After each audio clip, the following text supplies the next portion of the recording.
armonizando tu ser con la palabra de Dios leída de la Biblia latinoamericana en el Nuevo Testamento del Evangelio de Lucas desde el capítulo 24 en adelante. Así dice la palabra del Señor Jesús. El primer día de la semana, muy temprano, fueron las mujeres al sepulcro llevando los perfumes que habían preparado.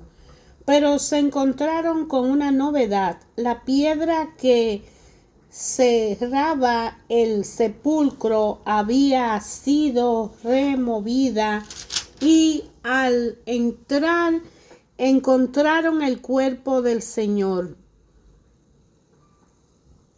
No encontraron el cuerpo del Señor. No sabían qué pensar.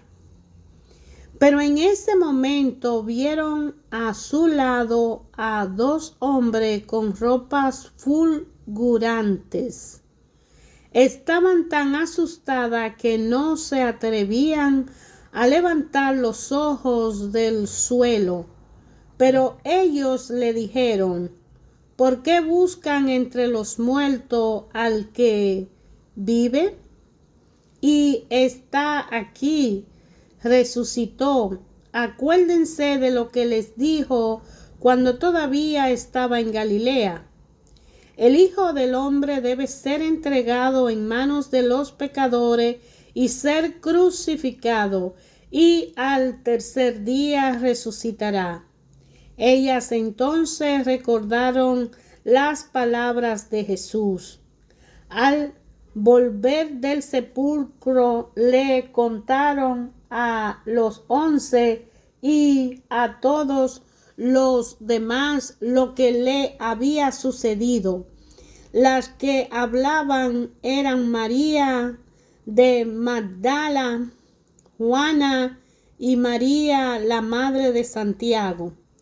También las demás mujeres que estaban con ellas decían lo mismo a los apóstoles, pero no les creyeron. Y esta novedad le pareció puro cuento. Pedro, sin embargo, se levantó y fue corriendo al sepulcro. Se agachó y no vio más que los lienzos, por lo que volvió a casa preguntándose por lo ocurrido. Aquel mismo día 2 discípulos se dirigían a un pueblecito llamado Emaú, que está a unos 12 kilómetros de Jerusalén, e iban conversando sobre todo lo que había ocurrido. Mientras conversaban y discutían, Jesús en persona se le acercó y se puso a caminar con ellos. Pero algo impedía que sus ojos lo reconocieran. Él le dijo: ¿de qué van discutiendo por el camino?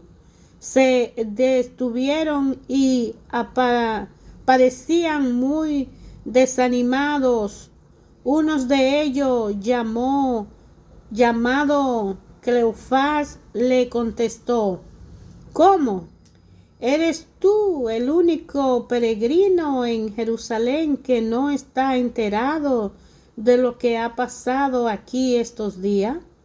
¿Qué pasó?, le preguntó. Le contestaron: todo el asunto de Jesús Nazareno. Era un profeta poderoso en obra y palabra, reconocido por Dios y por todo el pueblo. Pero nuestros sumos sacerdotes, nuestros jefes, renegaron de él, lo hicieron condenar a muerte y clavar en una cruz.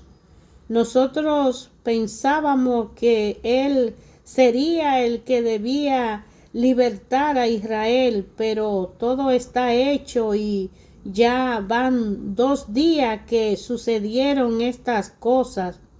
En realidad, algunas mujeres de nuestro grupo nos han inquietado, pues fueron muy de mañana al sepulcro y al no hallar su cuerpo volvieron hablando de su aparición de ángeles que decían que estaba vivo. Algunos de los nuestros fueron al sepulcro y hallaron todo tal como había dicho las mujeres, pero a él no lo vieron. Entonces él les dijo: qué poco entienden ustedes y qué lentos son sus corazones para creer todo lo que anunciaron los profetas. ¿No tenía que ser así y que el Mesías padeciera para entrar en su gloria? Y le interpretó lo que se decía de él en toda la Escritura, comenzando por Moisés y siguiendo por los profetas. Al llegar cerca del pueblo al que iban, hizo como que quisiera seguir delante, pero ellos le insistieron diciendo: quédate con nosotros, ya está cayendo la tarde y se termina el día. Entró pues para quedarse con ellos, y mientras estaba en la mesa con ellos, tomó el pan, pronunció la bendición, lo partió y se lo dio. En ese momento se le abrieron los ojos y lo reconocieron, pero él desapareció. Entonces se dijeron el uno al otro: ¿no sentíamos arder nuestro corazón cuando nos hablaba en el camino y nos explicaba las Escrituras? De inmediato se levantaron y volvieron a Jerusalén, donde encontraron reunidos a los 11 y a los de su grupo. Estos les dijeron: es verdad, el Señor ha resucitado y se ha aparecido a Simón. Ellos, por su parte, contaron lo sucedido en el camino y cómo lo habían reconocido al partir el pan. Mientras estaban hablando de todo esto, Jesús se presentó en medio de ellos y le dijo: paz a ustedes. Quedaron atónitos y asustados, pensando que veían algún espíritu, pero él les dijo: ¿por qué se desconciertan? ¿Cómo se le ocurre pensar eso? Miren mis manos y mis pies, soy yo. Tóquenme y fíjense bien que un espíritu no tiene carne ni hueso, como ustedes ven que yo tengo. Y dicho esto, les mostró las manos y los pies. Y como no acababan de creerlo por su gran alegría y seguían maravillados, les dijo: ¿tienen aquí algo de qué comer? Ellos entonces le ofrecieron un pedazo de pescado asado y una porción de miel. Lo tomó y lo comió delante de ellos. Jesús les dijo: todo esto se lo había dicho cuando estaba todavía con ustedes. Tenía que cumplirse todo lo que está escrito en la ley de Moisés, en los profetas y en los salmos referente a mí. Entonces le abrió la mente para que entendieran las Escrituras. Le dijo: todo esto estaba escrito, los padecimientos del Mesías y su resurrección de entre los muertos al tercer día.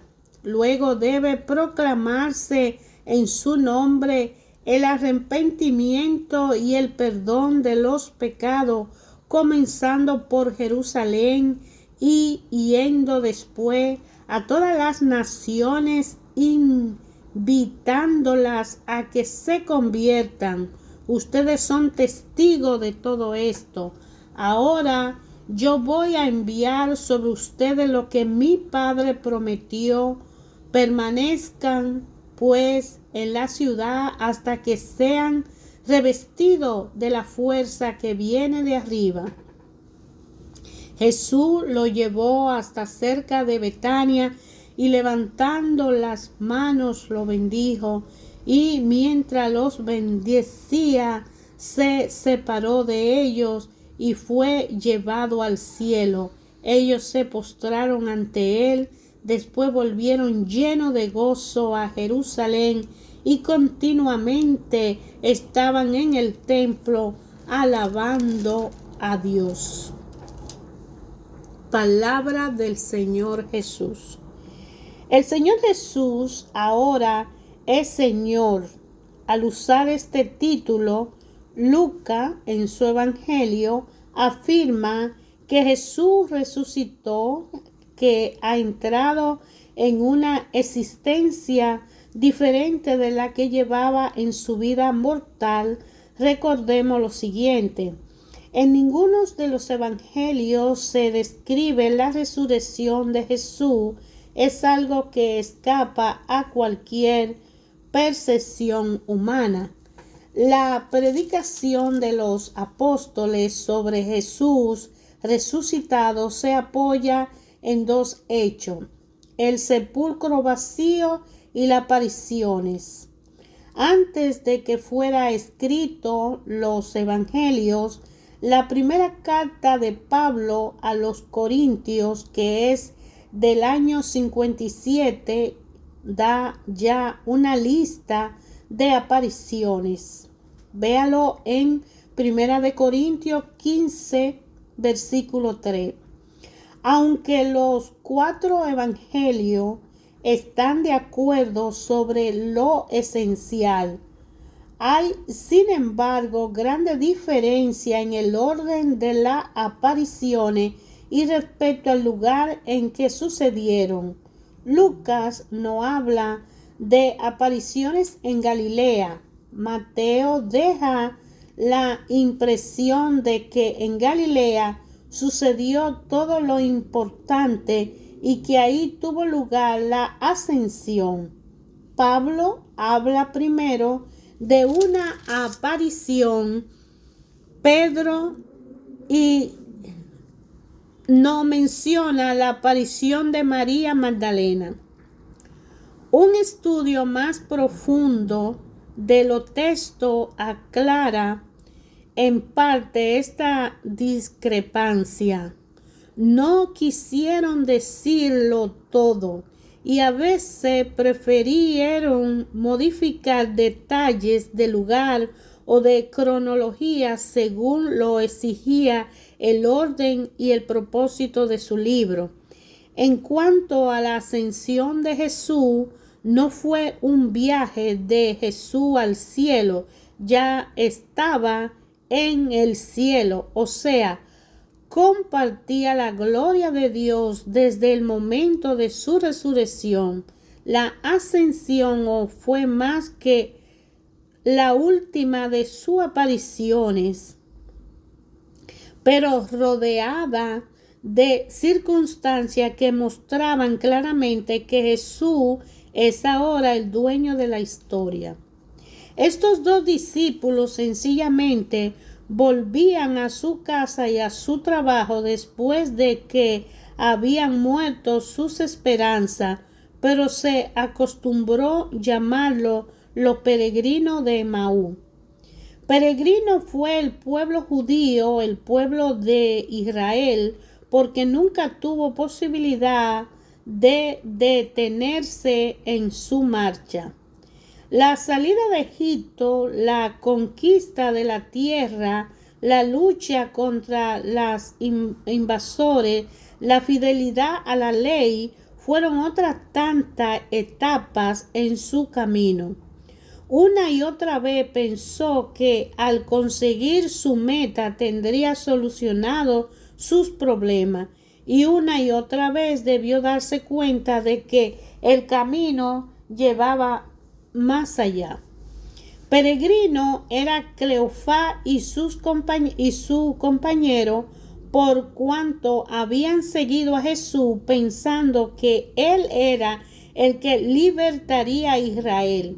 Pero al final no hubo más que la muerte de Jesús el mismo Jesús se pone a caminar con ellos y así lo hace con nosotros en nuestros más grandes desalientos. Cuando 2 o 3 se reúnen en mi nombre, había dicho Jesús, yo estaré en medio de ellos. Así que ayer, hoy y siempre se cumple.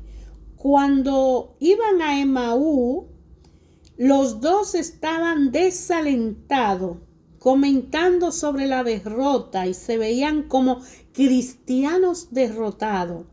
Pero aún así, con una tristeza enorme en Jesús, y Jesús se le hace presente. Y así lo dijo ayer y hoy lo dice, cuando 2 o más se reúnen en mi nombre, yo estaré con ellos. Jesús se le manifiesta y le enseña que nadie entra en el reino de los cielos sin pasar por la muerte.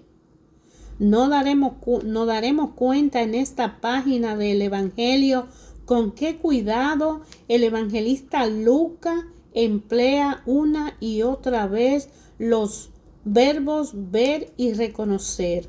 En efecto, el evangelista quiere comunicarnos que después de la resurrección de Jesús ya no podía ser visto con los ojos del cuerpo. Había pasado de este mundo al de su Padre, y este mundo nuevo escapa a nuestro sentido y entendimiento humano. Pero es con esta nueva mirada, con esta luz de la fe, que lo reconocemos presente y actuando en nosotros y alrededor nuestro. Si la historia de la iglesia está marcada por algunas visiones excepcionales, por algunas apariciones del resucitado, el pueblo de los creyentes está invitado a reconocerlo en la fe. Y de ahí que la Biblia es un libro de fe, y la fe es para creer, y el creer viene del oír, y el oír de la palabra de Dios. La fe es creer lo que va a suceder. Por eso que Jesús, al morir y resucitar, ya se aparece en espíritu. Por eso que solo para los que no creen se le presentó con las llagas y con las manos y los pies, para que pudieran convencerse de que Él es. Algo impedía que sus ojos lo reconocieran en los discípulos. A lo mejor Jesús se presentó con otra apariencia, como habla Juan en el capítulo 20, versículo 14. Así lo afirman también Marcos en el capítulo 16, versículo 12, pero también con esta expresión que recuerda Juan 14, 19, Lucas da a entender que Jesús resucitado solo será reconocido por aquellos que se abran a su vida, ya no humanamente, sino espiritualmente. No es pues con los ojos del cuerpo, como los discípulos de Emaú en aquel tiempo estaban preparados para verlo, reconocerlo humanamente. Y después de ellos, todos los creyentes que reconocerán a Jesús, sino con la mirada nueva de la fe, porque la fe es la esperanza de lo que no se ve hecha realidad. Cleofás, el compañero que iba con el otro para Emaú, el esposo de María, la madre de Santiago y José, y comenzando por Moisés y recorriendo todos los profetas anteriores, Recordemos que Moisés y los profetas es un modo de designar la Biblia. O sea, toda la historia de la Biblia habla de Jesús, desde Génesis hasta el final habla de Jesús. Jesús lo invita a Cleofás y su compañero que van para Emaús en ese momento a pasar de la fe de Israel o espera en un porvenir feliz para toda la nación a la fe en él, aceptando el misterio de su rechazo y de su pasión. Todo lo que las escrituras decían de él en esa primera lección, Jesús le enseñó que el Mesías debía sufrir. No solamente encontró los textos que anunciaban su pasión y su resurrección como Isaías 50, Zacarías 12 y el Salmo 69, sino también todo lo que mostraban que el designio de Dios se realiza mediante la prueba y las humillaciones. Lo mismo pasa ahora con nosotros creyentes que tantas veces dejamos ver nuestra impaciencia, pero Jesús no nos dejó solo. Él no ha resucitado para sentirse en el cielo, sino que va delante de la humanidad peregrinante y nos atrae hacia ese último día en que vendrá a nuestro encuentro. La iglesia entonces hace con nosotros lo que Jesús hizo con los dos discípulos. Primero nos da la interpretación de la escritura. Lo importante para comprender la Biblia no es saber de memoria los textos, sino descubrir los hilos que relacionan uno acontecimiento con otro y penetrar en el plan de Dios a lo largo de la historia de los hombres. Y por otra parte, la iglesia celebra la Eucaristía. Nótese cómo Lucas dice, tomó el pan, pronunció la bendición, lo partió, se lo dio. Pues estas cuatro palabras se usaban entre los creyentes para hablar de la escritura, para hablar de la Eucaristía. No podemos acercar a Jesús conversando y meditando su palabra.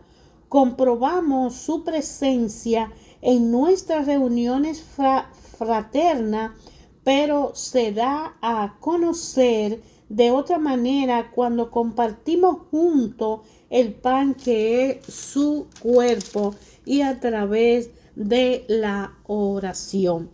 Desde el día de su resurrección, Jesús había renacido a la vida gloriosa, pero quiso encontrar a sus discípulos en varias oportunidades para convencerle de que su nueva condición no era una vida disminuida, algo fantasmal, sino la entrada definitiva a la plenitud de la vida.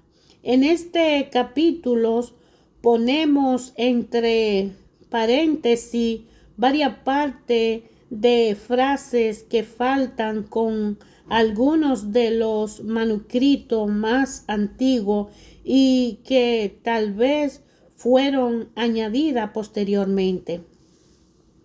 Jesús aprovecha estos encuentros para aclarar a sus apóstoles el sentido de su misión corta y fulgurante. Debía verificarse lo anunciado por los profetas respecto de un Salvador rechazado por los suyos, que lleva sobre sí el pecado de su pueblo. ¿Qué pecado? Los pecados de todo por supuesto, pero también la violencia de toda la sociedad judía en el momento en que vivió Jesús, pues este pecado fue el que lo llevó a la cruz. En realidad, este camino de muerte y de resurrección no estaba reservado solo a Jesús, sino también a su pueblo. En esta hora precisa, Israel, sometido por el Imperio Romano, debía aceptar una verdadera conversión. Debía renunciar a la violencia y al desprecio, a los impuros, lo extranjero, a la forma de religión que se encerraba en las prácticas de la ley, para resucitar como pueblo de Dios disperso entre las naciones y agente de su salvación.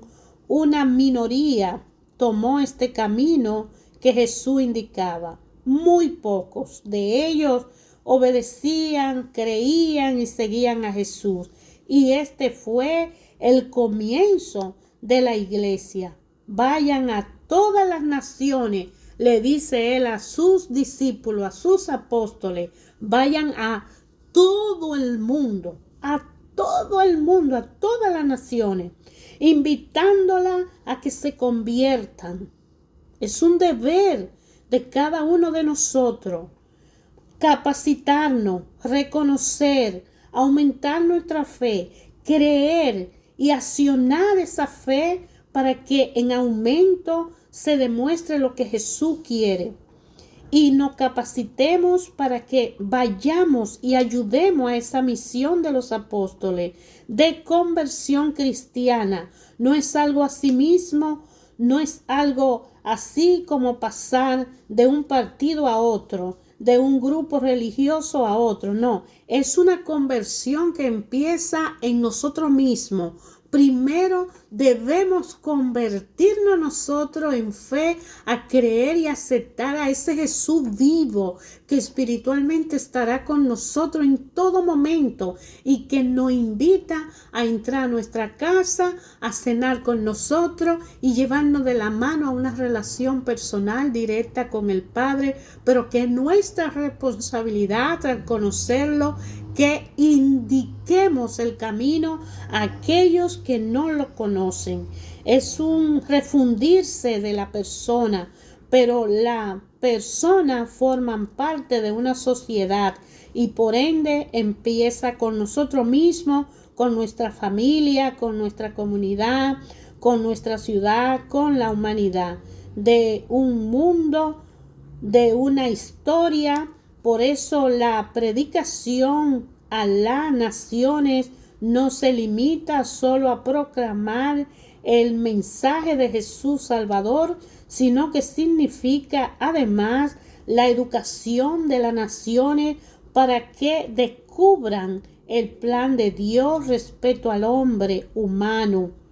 Lucas habla aquí en su evangelio de los tiempos de las naciones y ya vemos cómo se construye la comunidad internacional. Una evangelización no podía hacerse en 10 o 100 años. Es un continuo trabajo de todos y cada uno de nosotros, trabajar porque Jesús sea reconocido, especialmente en aquellos que no le conocen, de la magnitud de ese amor que Jesús siente por toda la humanidad, por cada ser humano. Y Jesús vino a hacer un llamado a todos, no exclusivamente a algunos, sino que todos estamos invitados a conocerle, a recibirle y a darlo a conocer. Dice que ustedes son testigos de todo esto. Jesús hace de sus apóstoles los testigos oficiales de su evangelio y quienes decidirán sobre la fe auténtica. Por lo tanto, llamado a permanecer en esa fe. Dice que permanezcan en la ciudad los apóstoles no están todavía en condiciones para planificar la obra misionera. Le conviene más bien dedicarse a robustecerse la vivienda fraterna y el fervor de la comunidad de los discípulos, esperando la hora que el Padre ha decidido para comunicarle la fuerza que viene de arriba. Y ahora mismo voy a enviar sobre ustedes lo que mi Padre prometió. Jesús no podía afirmar con más fuerza la autoridad divina y la unidad de las tres personas divinas. Con esto se termina el primero de los libros de Lucas. El segundo es el libro de los Hechos, que leemos a continuación de los evangelios y que empieza donde termina este evangelio. Así que Lucas también escribió Hechos de los Apóstoles. Y así hoy, mañana y siempre es una invitación para cada uno de nosotros de que debemos conocer a Jesús para nosotros mismos y tener una relación con Él para poder tener la capacidad de dárselo a conocer a otros.